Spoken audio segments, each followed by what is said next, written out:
Bonjour, bonjour, j'espère que vous allez bien. Moi, je vais super bien.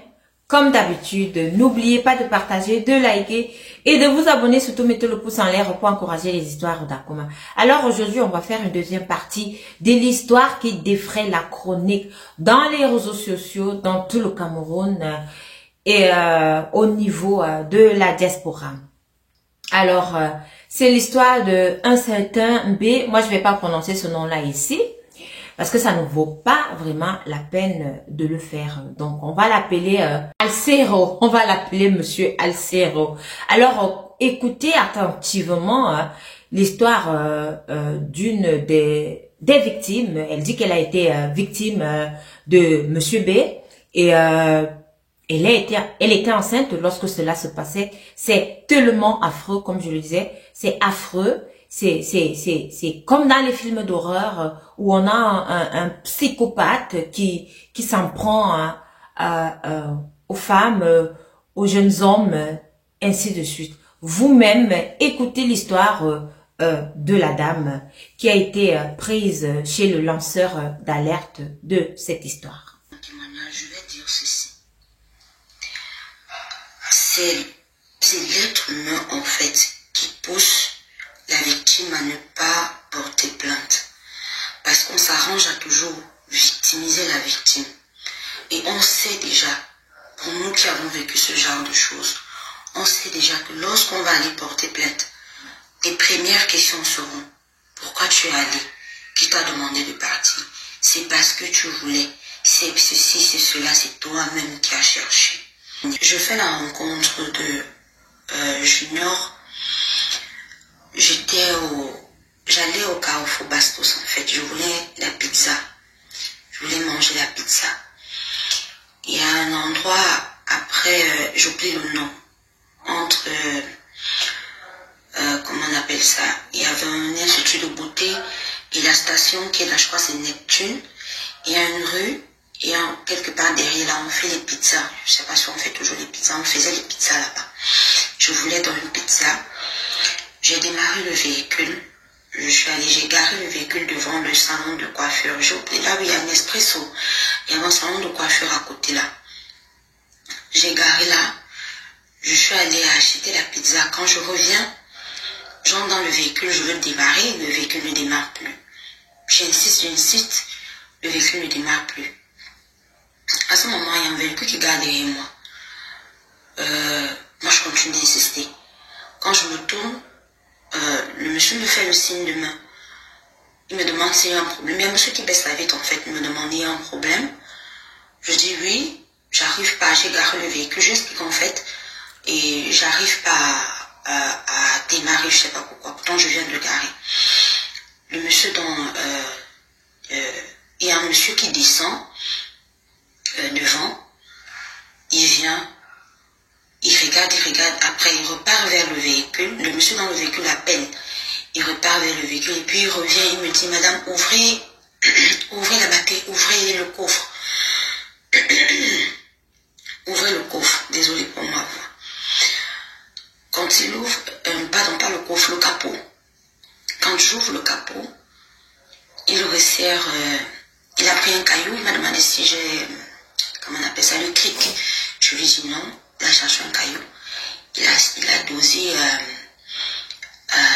la course de la batterie. Et puis il m'a dit: essayez encore si ça prend. Donc quand j'ai essayé, j'ai démarré, ça a pris. Je lui ai dit merci. Je suis entrée dans le véhicule. Au moment de démarrer, quand je me dois engager pour partir, je vois le véhicule est toujours derrière. Quand je regarde dans le rétroviseur, le monsieur qui m'avait aidé me fait du signe de main. Je descends, je me dis que j'ai un autre problème en fait. Peut-être j'ai une roue qui est percée. Et je sais pas trop. Je descends, je vais vers lui, il me dit: c'est mon patron qui veut ton numéro. Je dis: mais non, attends, il ne va pas, je suis enceinte, mon ventre, vous voyez, il est enceinte de 6 mois. Ça c'est en décembre, fin décembre 2016. Donc vous voyez. C'est là où le monsieur baisse sa vitre, me dit: est-ce que vous savez même que c'est moi qui ai aidé, c'est moi qui lui ai dit de regarder la course Donc, rien que pour ma gentillesse, vous me devez votre numéro, machin, puis c'est juste pour sympathiser. En plus, vous êtes une femme enceinte, je vois pas trop ce que je vais faire avec une femme enceinte. Et puis, dans la vie, on ne sait jamais, on ne rencontre, il me dit cette phrase, on ne rencontre jamais personne au hasard. Ça, c'est ce qu'il me dit. Je dis, ah, ok, pourquoi pas. Il était assez sympa, bizarrement. Il était assez sympa. Je dis, ok, d'accord. Je donne mon numéro. Et puis moi, je démarre, je pars. Arrivé à la maison, il m'a écrit. En fait, j'ai constaté quand je suis arrivée à la maison qu'il m'avait écrit. Donc, c'est rassurant, en fait, c'était mon numéro. Je lui ai dit, oui, c'est mon numéro, t'inquiète. Je suis à la maison, il était plutôt sympa. Pendant les jours qui suivaient, c'était, il faut bien prendre soin de ta grossesse. Les enfants, vous savez, c'est notre richesse. Il ne faut pas blaguer avec, il ne faut pas boire, il ne faut pas donc, on va dire le meilleur tonton, si je vais dire ça comme ça, entre guillemets. Il ne faut pas jouer, il faut te concentrer sur tes affaires. Tu es une femme ambitieuse et tout, et plus tu es enceinte, donc prends ton, c'est avec l'argent que tu vas travailler, que tu vas prendre soin de tes enfants, etc. Donc moi, je le voyais comme un protecteur. En fait, il avait plutôt un discours protecteur, en fait. Donc, 3 jours après, il me dit, tu n'as rien à faire à Yaoundé, comme tu fais dans les affaires et tout, tu fais au fil de nos échanges, en fait, je lui avais fait comprendre que moi, je fais des ventes en ligne et tout. Il me dit, tu peux venir sur ce doigt-là, tu sais, Yaoundé n'a pas trop d'opportunités comme doigt-là, je peux te présenter des gens à qui tu peux présenter tes produits, tes articles, et qui pourront être des potentiels clients et qui vont augmenter ton chiffre d'affaires. Je lui dis déjà, je vis une grossesse difficile, je ne peux pas me permettre de voyager la route longue, la route est très longue, et je risque d'avoir des complications, je ne peux pas prendre la route. Elle me dit d'accord.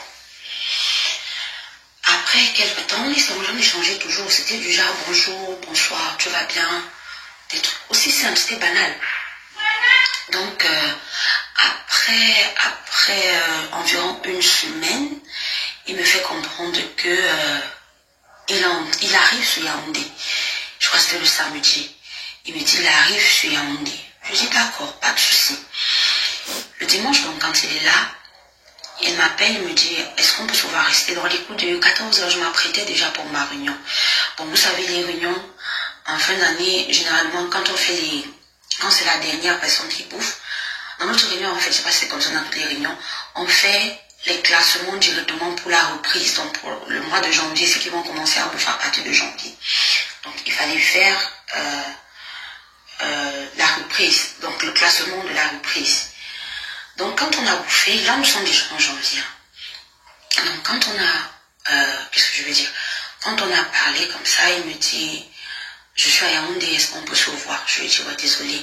Je dis, non, moi, je suis en train d'aller à la réunion, je ne peux même pas tenter de rater parce que on doit faire les classements. Et chez nous, c'est pas genre, dernière personne arrivée, dernière personne bouffe. Tu es là, on te classe, même si tu viens d'arriver, tu bouffes le premier temps qu'on t'a classé, il n'y a pas de souci. Donc, je peux même pas jouer avec. Mais tu me dis, non, ta réunion est où? Je lui dis, ma réunion est à sport. Je dis d'accord, moi je suis à Bastos avec des amis, vient parmi lesquels même quelqu'un qui a beaucoup de connaissances dans le monde féminin qui peut t'aider, peut donner des contacts et voire même t'aider à avoir des traités avec des grossistes et pourquoi pas voyager toi-même pour aller acheter et avoir un peu plus de bénéfices. Je lui dis, là où je suis même pas véhiculée. Ma voiture, je ne l'ai pas. Elle est au garage. Il me dit d'accord, pas de souci, viens donc à Bastos.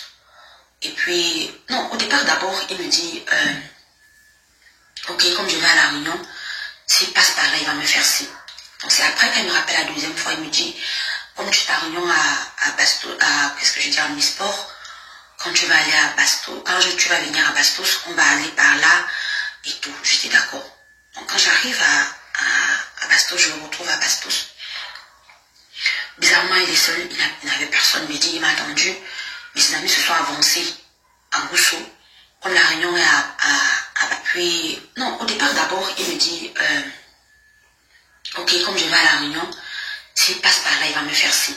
Donc c'est après qu'elle me rappelle la deuxième fois, il me dit, comme tu t'as réunion à Bastos, qu'est-ce que je dis, à Omnisport, quand tu vas aller à Bastos, tu vas venir à Bastos, on va aller par là et tout. J'étais d'accord. Donc quand j'arrive à Bastos, je me retrouve à Bastos. Bizarrement, il est seul, il n'avait personne. Il me dit, il m'a attendu, mais ses amis se sont avancés à Rousseau. Comme la réunion est à Omnisport, que je monte, on voit rapidement ses amis et puis il me redépose à la réunion. Je dis d'accord. La réunion commençait à 16 h par là. Je dis non, maximum 30 minutes. Il voulait me comprendre un peu. Je dis vraiment, j'ai pas le temps. Ça, c'est maximum 30 minutes, le temps d'échanger et tout. Et puis moi, je pars. Il dit, il n'y a pas de souci. Donc, quand on arrive à Rousseau, il y a une maison MTN. Je crois que c'est avant, comment on appelle ça? Le cantonnet, il y a un cantonnet là. Il y a une rue qui descend quelque part par là. Je me souviens quand même. C'est quelque part là. On va dans une grande maison là. Quand on entre, il garde le véhicule, il me dit ses amis sont à l'intérieur. J'entre et il y avait 2 personnes à l'intérieur. Et puis, il a fermé la porte et directement j'ai entendu les chiens qui aboyaient dehors. Je dis, mais non, tiens. Je demande pourquoi est-ce que tu fermes la porte? Il me dit, non, on a relâché les chiens et tout. Les chiens sont affamés. Je dis, mais pourquoi vous relâchez les chiens en journée? Pourtant, tu sais, ils sont affamés, tu peux les nourrir. Moi, j'étais dans le sens de la blague. Il a commencé à changer son visage gentil, innocent, tout ça, ça a changé. Il est venu, il commence à me toucher. Je dis, mais Julien, qu'est-ce qui se passe? Pourquoi tu me touches et tout? Il me dit, tu la fermes. C'est ce qu'il m'a dit, tu la fermes. Tu es ici chez moi. Et je fais de toi ce que je veux. Je lui dis, pardon. Il me dit, c'est comme je te dis. Je fais de toi ce que je veux. La première chose que je lui ai dit, j'ai dit, moi je pense d'abord, au fait, peut-être qu'il voulait me tuer. Je lui ai dit, Junior, s'il te plaît, aie pitié de moi. J'ai des enfants et je suis enceinte. S'il te plaît, aie pitié de moi. Il me dit, t'inquiète, je vais rien te faire de mal. J'ai juste envie de m'amuser avec toi. On est amusé comment? Qu'est-ce que tu veux? Il me touche encore à la poitrine quand je l'ai repoussé. Il m'a giflé 2 fois. Donc, genre de gifle que vous voyez dans les films, là, on te gifle, après il y a le revers. Il m'a giflé. Avec le revers, il est revenu sur la 2e joue. Je suis directement tombée sur le canapé derrière moi. J'ai commencé à pleurer. Il est venu, il a enlevé son arme, il l'a posé sur la table. Quand il a posé l'arme sur la table, mon sang s'est glacé. Il est venu. C'est là où il dit dans 2 autres, allez attendre autour dans la chambre. Je suis le président. Je ne peux pas oublier ce nom. Je suis le président. Je commence en premier. Ils sont allés. Il a commencé à me toucher. Et il m'a dit, je vais souiller avec ma merde. Bon, avant ça, j'ai eu des menaces. Hein. Si tu ne t'exécutes pas, je vais te tuer. Et je vais donner ton corps à manger aux chiens. Je vais mâcher ton utérus. Ta famille n'entendra plus jamais parler de toi. Tes enfants ne te reverront plus jamais. Personne ne va te chercher. Personne ne pourra jamais rien me faire. Et tout. Donc. Après ça, il a appelé son sbire. Son sbire est venu me prendre. Il a demandé d'aller me jeter hors du portail. Quand je suis sortie, il était autour de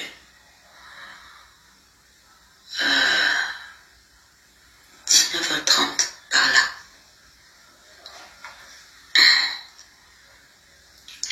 Quand je suis sortie, excusez-moi, c'est... Donc, quand il m'a laissé dehors, j'avais tellement honte. Je n'ai même pas pu raconter à quelqu'un. J'ai vu un taxi qui passait, j'ai stoppé le taxi et je lui ai dit, je suis en train de perdre les os. S'il te plaît, accompagne-moi dans un hôpital.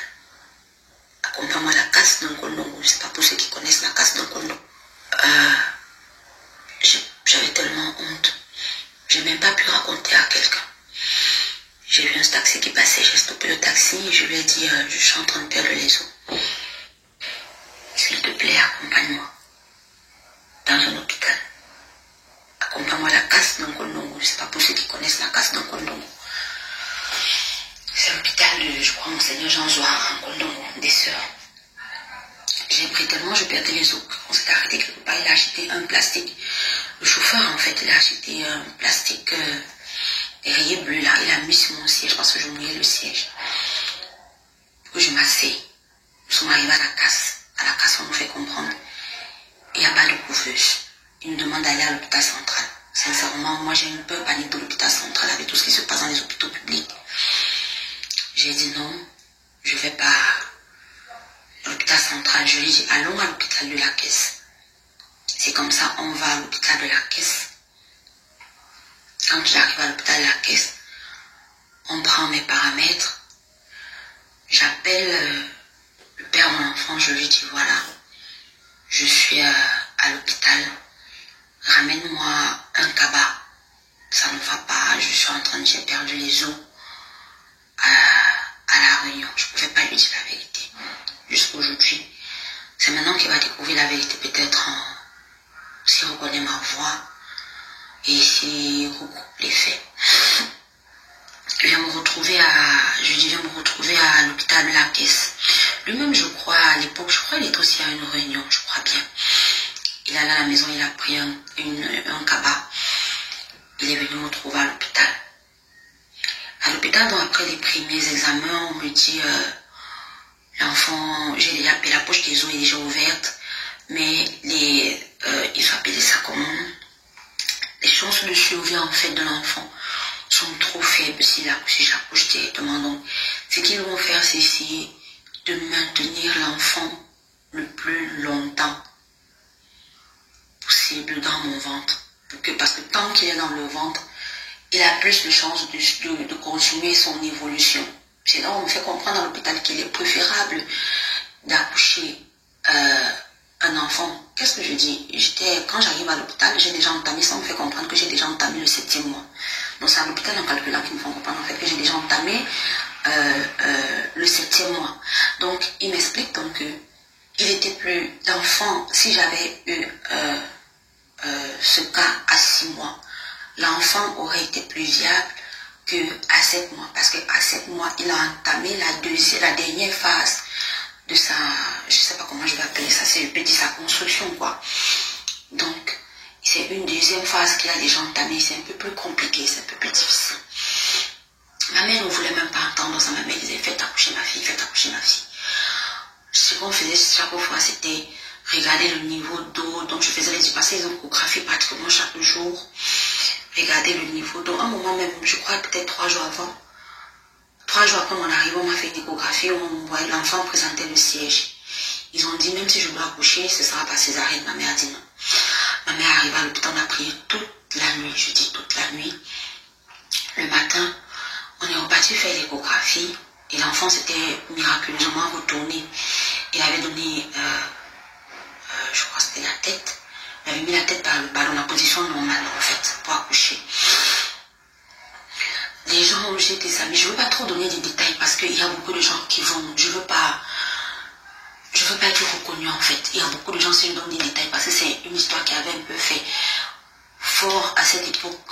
Il y a des gens qui sont connus dans Facebook qui étaient là pour moi. Donc,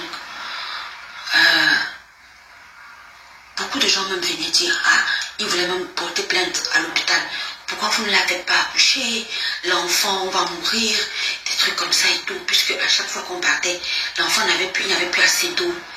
Mais on disait non, il est viable, non, il vit son cœur, pardon, on écoutait son cœur pratiquement même 4 fois par jour. Et tout. Finalement, après une semaine, après des bavadages, le docteur décide de me faire accoucher. On m'a placé une perfusion pour provoquer les contractions. Parce que j'avais pas de contractions. Pour provoquer les contractions. L'enfant est né avec 980 grammes. Exactement. Je portais ma main à l'enfant sur ma paume de main. 980 grammes. On a mis l'enfant en couveuse.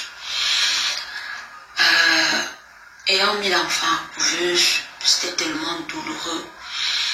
Parce qu'à l'hôpital de la Caisse, quand vous accouchez, on vous met la néonate. Si je vais à l'hôpital, je peux vous montrer. Même s'ils ont changé là où se trouve la néonatalité, maintenant je peux vous dire, c'était ici à tel endroit et tout et tout. Donc, on m'envoie une natalité. Je dormais à l'hôpital, dehors sous les bancs. Sur les bancs, on dormait dehors, néonate. Si je vais à l'hôpital, je peux vous montrer. Même s'ils ont changé là où se trouve la néonatalité, maintenant je peux vous dire, c'était ici à tel endroit et tout et tout. Donc, on m'envoie une natalité. Je dormais à l'hôpital, dehors sous les bancs. Sur les bancs, on dormait dehors sur les bancs. Parce qu'on ne nous permettait pas de dormir dans les chambres des malades, même s'il y avait des lits vides. Si vous vouliez dormir, vous les mamans, il fallait payer pour dormir. Mais il y avait une chambre, une petite chambre, ils avaient mis, je crois, 2 ou 3 matelas par terre, c'était à remplir les autres mamans qui dormaient là, qui avaient aussi leurs enfants en néonatalité. Donc, nous on dormait sur les bancs. Et il y avait les tétés à 6 heures. Donc, je crois que chaque 3 heures, on avait les tétés, si je n'oublie pas. On avait les tétés, donc il fallait être là à chaque fois. Et je crois que la dernière tétée était à 20 heures. Donc, on dormait là sur les bancs, dans les salles d'attente. Après, mon enfant a passé beaucoup de temps. Il y a un truc, puis l'enfant avait les terres, il avait le corps jaune, c'est ça qu'on appelle les terres. C'est comme une cabine UV. On mettait l'enfant là, il passait des heures et des heures à l'intérieur, des heures et des heures à l'intérieur. Après 2 semaines, après une semaine, moi tellement les femmes là m'aimaient là-bas. Elles m'aimaient tellement, tellement, tellement, tellement elles m'aimaient qu'elles m'ont appelé, elles me disent on voit comment c'est difficile pour toi et tu es déjà éprouvé et fatigué. Ce qu'on va faire, c'est que tu vas rentrer, maintenant chaque jour tu vas rentrer à 20 heures après la dernière tétée et tu reviens avant la première tétée à 6 heures. Donc j'ai commencé à faire ça chaque jour, je rentrais à 20 heures, je revenais à 6 heures. Je rentrais à 20 heures, je revenais à 6 heures. Ce fameux jour où l'enfant décède, je vous relate tout, hein. J'ai tous les détails. Ce fameux jour où l'enfant décède, la veille, c'était la finale. Les Lions jouaient contre je ne sais plus trop quelle équipe, c'était la finale de la CAN. J'étais à la maison. La major m'appelle. Elle me dit maman X, parce qu'on nous appelait par le nom, on appelait nos enfants par le nom. Donc quand on voulait parler d'un enfant, on dit maman tel. Par exemple, si votre enfant s'appelle, si vous appelez par exemple Marie, on va vous dire maman Marie, venez, qu'est-ce que je dis? Si votre enfant s'appelle Marie, on va écrire sur le bracelet de l'enfant Marie, puis on va dire maman Marie, c'est un peu ça. Donc on m'a appelé et on me dit maman X, l'enfant ça ne va pas. Elle m'appelle, il est peut-être 3 heures par là. Le père de l'enfant était en train de jubiler la victoire des Lions dehors avec ses frères et ses amis. Elle me dit votre enfant il a chuté. Il faut que vous rameniez rapidement à l'hôpital. Il n'était même pas 3 heures, peut-être 4 heures. Il faut que vous rameniez rapidement à l'hôpital parce que s'il passe, elle me dit, s'il passe cette journée, c'est qu'il va vivre. J'appelle le papa de l'enfant, il était dans les mouvements et tout. Moi, ne pourrons pas l'attendre. Je suis partie, j'ai pris le taxi. Je suis partie, je vous assure. Ce matin-là, il a plu. Et elle a eu un tonnerre. Le ciel est devenu noir. Je dis noir. Et la pluie, je suis arrivée à l'hôpital sous la pluie. Quand je suis arrivée, non, il n'y a pas plu. Il y a eu un tonnerre, il y a eu un ciel très noir. Mais je me souviens plus, mais je pense pas qu'il avait plu. Mais il y avait, le ciel avait été très noir pendant longtemps. Quand je suis arrivée à l'hôpital, j'arrive, je vois l'enfant. C'est la première fois que je porte mon enfant. Je prends mon enfant comme ça, je porte parce que je vois toujours mon enfant à travers les couveuses. On ne nous permettait pratiquement pas. Donc quand on portait les enfants, c'était juste pour la tétée. Et moi, comme je n'avais pas assez de lait, moi je tirais le lait et puis on nourrissait l'enfant. Donc c'est elle qui lavait l'enfant avec l'eau micellaire, les injections. Il y avait des injections qu'on payait chaque 2 jours, 14 000 pour injecter à l'enfant et tout. Donc, la première fois que j'ai porté mon enfant, pas pour des soins, mais porter mon enfant parce qu'une mère porte son enfant. C'était ce jour-là. On m'a donné l'enfant, j'ai porté l'enfant, je l'ai regardé. L'enfant avait les yeux fermés. J'ai tellement mal. J'ai mis l'enfant dans la couveuse. Quand je l'ai remis dans la couveuse, je l'ai couché parce qu'il avait la pompe. Comme on l'injectait, on l'avait même rasé sur la tête, le couché. L'enfant regardait sur le but. J'ai mis ma main dans il y a un trou sur la couveuse. J'ai mis ma main à l'intérieur. L'enfant a arrêté mon doigt. Il a serré mon doigt. Il a serré mon doigt. J'ai regardé l'enfant. Il s'est tourné, il a ouvert les yeux. Mon enfant m'a regardé. Cet enfant, il a force de serrer mon doigt. Il m'a regardé. Comme pour me dire au revoir, maman. Je n'avais pas compris ça comme ça. Je l'ai laissé, je suis allée. Quand son père est arrivé, on a parlé. C'est là où son père et moi décidé de le baptiser. Parce que c'est comment on appelle ça en médecine. Je ne sais pas comment on appelle ça. Bref, ses probabilités de vie, je ne sais pas comment, si c'est comme ça que je vais dire, c'était déjà engagé. Il y a un terme, j'oublie un peu le terme. Il était déjà engagé. Donc quand on décide de le faire baptiser, il appelle un prêtre qui est venu le baptiser. Je crois qu'il était 11h. 10h, il est venu la baptiser. Il a fini de le baptiser, il est parti. Il m'a dit, bon, il rentre un peu se changer, se débarbouiller un peu, il revient. Je dis, d'accord, je me suis couchée. Quand il est revenu, on était assis là sur le banc. On causait. Après, on m'appelle. Quand la major m'appelle. Quand j'arrive, comme ça, je vois l'enfant. On allait dans une serviette, dans sa serviette. Après, il est emballé dans sa serviette. Le petit, désolé, maman X, il n'a pas pu survivre, comme je te disais, il est décédé. Il est décédé. Je lui ai demandé, est-ce que je peux commencer à voir le corps? On a refusé. Elle m'a dit non, c'est trop difficile. Même le père de l'enfant ne voulait pas que je regarde le corps. Ils ont pris le corps. Ils ont l'hôpital de la caisse. Je reprends mes esprits.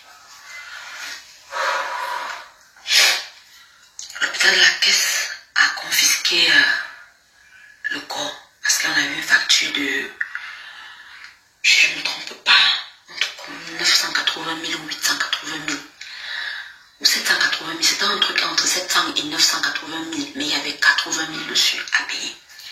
Ils ont confisqué le corps, ils ont mis le corps à la morgue. Ils ont dit si on ne paye pas, on ne paye pas le corps. Ma famille a même voulu porter plainte à l'hôpital, disant que c'est parce que ils ont traîné avec l'enfant dans le ventre, parce que l'enfant est né avec des problèmes de poumons, des problèmes de respiration, beaucoup de problèmes. Il y a eu des connaissances de la famille qui sont des médecins qui ont dit que si on m'avait fait accoucher le même jour où je suis arrivée, l'enfant aurait vécu. C'est le fait d'être resté avec le liquide amniotique absent, parce qu'il y avait pratiquement plus de liquide amniotique. L'enfant se battait pour survivre dans un environnement qui était plus viable pour lui. Donc en temps normal, on aurait dû me faire accoucher le jour où je suis arrivée, où j'avais déjà perdu assez d'eau. C'est quand je suis descendue du taxi ce jour, je vous rassure, le plastique où j'étais assise avec, donc, ça vaut au minimum, ça pouvait remplir un gobelet, un gros gobelet d'eau. L'eau était beaucoup. Donc il m'a dit, tu n'avais plus. Plusieurs médecins m'ont dit que vous devez attaquer l'hôpital. J'ai pas voulu parce que des trucs médiatiques, ça devait monter, ça devait descendre. Et donc je leur ai dit non, c'est bon, ça va. Pour les gens qui sont dubitatifs, qui discutent, on avait fait l'acte de naissance à la mairie qui est juste au là, à l'hôpital de la Caisse. Parce qu'ils venaient, les gens des affaires sociales venaient à l'hôpital pour inciter les mamans à aller faire les actes. Je crois que c'était gratuit. On a fait l'acte jusqu'au jour où on a retiré. On n'a jamais retiré cet acte-là. Donc si on fouille, l'acte est toujours là-bas. On n'avait jamais retiré l'acte de naissance là. C'est là-bas. Pour preuve, pour les gens qui veulent toujours discuter. C'est là-bas. Donc, j'ai décidé de ne pas porter plainte. J'ai dit ça va. On a cotisé comme on pouvait cotiser. Et je vous rassure, les 780 000 et poussières, voire plus là, c'était parce que c'était hormis ce qu'on payait constamment. Parce qu'il y avait des factures qu'il fallait payer directement. On va vous dire, il faut le lait, il faut l'eau micellaire, il faut... il y avait une injection que cet enfant prenait chaque 2 jours. Je me rappelle que c'était 14 pour inciter les mamans à aller faire les actes. Je crois que c'était gratuit. On a fait l'acte jusqu'au jour où on a retiré. On n'a jamais retiré cet acte-là. Donc si on fouille, l'acte est toujours là-bas. On n'avait jamais retiré l'acte de naissance là. C'est là-bas. Pour preuve, pour les gens qui veulent toujours discuter. C'est là-bas. Donc, j'ai décidé de ne pas porter plainte. J'ai dit ça va. On a cotisé comme on pouvait cotiser. Et je vous rassure, les 780 000 et poussières, voire plus là, c'était parce que c'était hormis ce qu'on payait constamment. Parce qu'il y avait des factures qu'il fallait payer directement. On va vous dire, il faut le lait, il faut l'eau micellaire, il faut... il y avait une injection que cet enfant prenait chaque 2 jours. Je me rappelle que c'était 14 000 et c'était même rare. Il faut ci, il faut ça. Donc, par jour, tu vas dépenser au minimum 50 000. Mais ils nous ont confisqué le corps de l'enfant. Les gens de l'hôpital de la Caisse, la direction, j'indexe et je précise, je dis toutes les informations sont là s'ils veulent nier. S'ils veulent qu'ils détruisent même les preuves là maintenant. Mais j'ai des photos, jusqu'à présent j'ai des photos de cet enfant dans cette couveuse, dans cet hôpital. Donc si Junor veut qu'il paye ces gens, qu'ils aillent là-bas pour payer, pour qu'on détruise les preuves. Mais les vrais journalistes, les vrais investigateurs, ce qu'ils devraient faire, c'est partir là-bas, se renseigner avant, parce que je suis sûre qu'il est capable de faire ça. Ou bien peut-être même l'hôpital de la Caisse qui est incriminé aujourd'hui peut décider peut-être de vouloir détruire ces preuves-là. Allez-y. C'est là-bas. Et je suis sûre de retrouver, c'est le père de l'enfant qui a le carnet. Parce que s'ils détruisent même, nous on a le carnet. Et là, ça deviendra une autre affaire. Là, ils vont nous expliquer pourquoi est-ce que nous on a le carnet et eux, ils n'ont plus le dossier. Là, ils vont nous expliquer ça. Pourquoi est-ce que nous on a le carnet et le dossier de cet enfant né dans leur hôpital et eux, ils n'ont plus le dossier là-bas. Donc, ils ne peuvent même pas s'engager à faire ça parce qu'on a encore le carnet de cet enfant. On a encore le carnet de cet enfant. Donc, l'enfant a fait 3 jours à la morgue. Les 2 familles ont cotisé. Ils sont partis verser l'argent. On te disait, mais laissez le corps là-bas, vous n'avez pas besoin du corps, vous faites quoi avec le corps et tout. J'ai dit non, je peux pas. Un enfant pour lequel j'ai tant souffert, je peux pas laisser. On a récupéré le corps après 3 jours. On a enterré.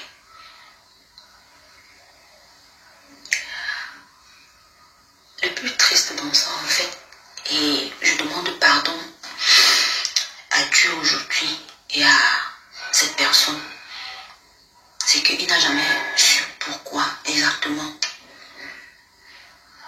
j'ai perdu cet enfant. Il n'a jamais su. Ce que je lui ai dit, c'était le stress de la grossesse, plus nos problèmes qu'on avait, nos problèmes conjugaux qu'on avait, ça a joué. Et puis l'enfant est décédé. Après ça, nous nous sommes séparés. Lui et moi, on s'est séparés, pas parce que j'ai perdu l'enfant et tout. On s'est séparés. J'ai rencontré des gens, mais depuis ça, je n'ai plus jamais accouché. J'ai plus jamais conçu. Quand j'ai essayé de faire un peu état de ce qui n'allait pas, on m'a fait comprendre que je ne les examens plus pour ça à faire. Parce que moi je me fiais seulement, je faisais juste des échographies pelviennes. On m'a parlé des échographies. J'ai oublié le terme en fait. Il y a un appareil qu'on doit mettre à l'intérieur. Donc, bref, que je dois avoir des problèmes au niveau des trompes. En tout cas, il faut faire des examens plus poussés pour savoir exactement ce que j'ai. Donc, moi je me suis arrêtée là. Je me suis mariée entre-temps. Avec mon mari, on n'a pas d'enfant. Il sait. Parce que j'ai lu dans un commentaire quelqu'un qui disait sûrement son mari n'est même pas au courant. Il s'est dit que sûrement il raconte que c'est lui qui a des problèmes et tout. Mais je suis à vous particulièrement. Mon mari est au courant que c'est moi qui ai un problème et non lui. Parce qu'il a des enfants. Et je lui ai dit, avant même le mariage, que j'ai des problèmes de conception. Donc, j'arrive pas à concevoir. Une fois même, j'ai eu un retard de 3 jours. J'étais contente. J'ai dit, Seigneur, je suis enceinte. Après, je vois mes règles. Vous savez ce que ça fait d'être mariée. Et chaque jour, guetter vos règles. Espérer qu'elles ne viennent pas. À toutes ces femmes qui me disent, le gros cœur, c'est le gros cœur. C'est la part de l'argent. Je suis désolée. Je suis dans un monde où je ne peux pas, j'étais peut-être assez naïve, avec le recul, oui, j'ai été naïve. Mais moi, je voyais mes affaires avancer. Quand vous dites, tu vois dans les commentaires des gens qui disent que tu ne connais pas quelqu'un, moi, j'ai eu à aider des gens sans toutefois les connaître. Je dis plus de personnes, moi, j'ai toujours pensé que les gens sont comme moi. Moi, je vois le bien en tout le monde et non le mal. Je dis bien, je vois le bien en tout le monde et non le mal. Donc, il les tient par les couilles. Excusez-moi du terme. Il tient beaucoup de personnes par les couilles. Je serai là. Je vais venir. Je vais témoigner de manière anonyme. Même s'il faut qu'on aille jusqu'au procès, je vais aller de manière anonyme. Voilà, vous venez donc de suivre cette histoire qui a été mise sur la plateforme du lanceur d'alerte en ce qui concerne l'histoire qui défraie la chronique au Cameroun actuellement, l'histoire d'un certain Bokda. Alors, cette femme enceinte, elle a fait son témoignage, elle a perdu son enfant à cause de ce viol. Voilà. Dites ce que vous pensez de cette histoire, parce que ici, je ne vais juger personne. Je dirais juste que les responsabilités sont partagées. Je ne peux que dire cela. Donnez votre avis en commentaire. Une femme enceinte qui se fait draguer par un monsieur, elle accepte la drague et s'en va. À cause de quoi? À cause de l'argent. Faut pas juger les gens. On ne sait jamais. Mais j'aimerais bien avoir vos avis en commentaire. Merci de m'avoir écouté et rendez-vous à la prochaine vidéo.